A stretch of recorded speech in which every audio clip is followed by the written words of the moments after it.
Nakitaan ng chemistry at kilig factor ng netizen sina David Licauco at Catherine Bernardo nang magsama at magtabi sa naganap na Body of Work underwear fashion show.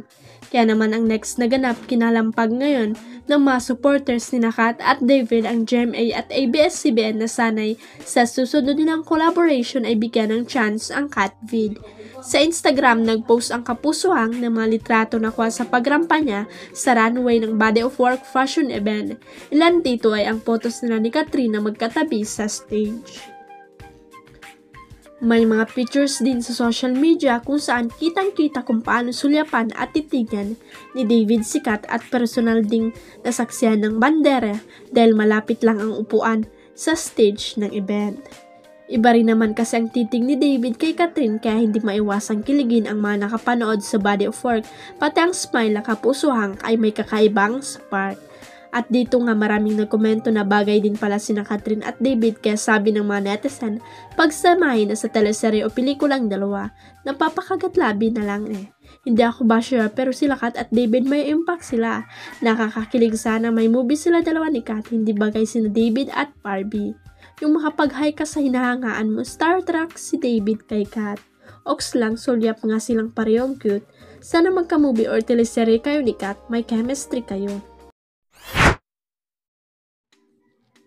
Sa wakas mga K-Delex fan, ito na ang hinihintay nyo. Matapos ang matagal-tagal na paghihintay, finally ibinahagi na rin ni Alexa Ilacad ang kanyang Hong Kong trip kasama si KD Estrada at kanyang pamilya. Syempre hindi ito pinalampas ng kanilang fans na super kinilig sa bawat litrato. Sa kanyang carousel of photos makikita ang sweet moments ni Alexa at KD at ang pinakakakilig, aba nakaterno pa sila ng sweater, couple goals diba? Bukod pa rito may ilang snap din kasamang pamilya ni Alexa at syempre hindi mawawala ang food trip moments na lalong nagpabongga sa kanilang bakasyon. Sa kanyang caption ibinahagi ni Alexa ang saya ng kanilang bonding time.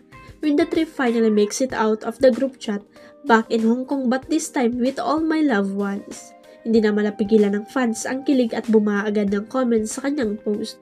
Oh my God, the photos are coming, more trips together lovers. Grabe yung mga shirts. Ang sweet naman po talaga ng K-Delex, sana next Estrada and Ilacad family na. I love that when you say family, KD is included. Thanks for sharing this photo. Huwag kalimutang i-click ang subscribe button at i-ring ang notification bell para sa latest at legit chika updates.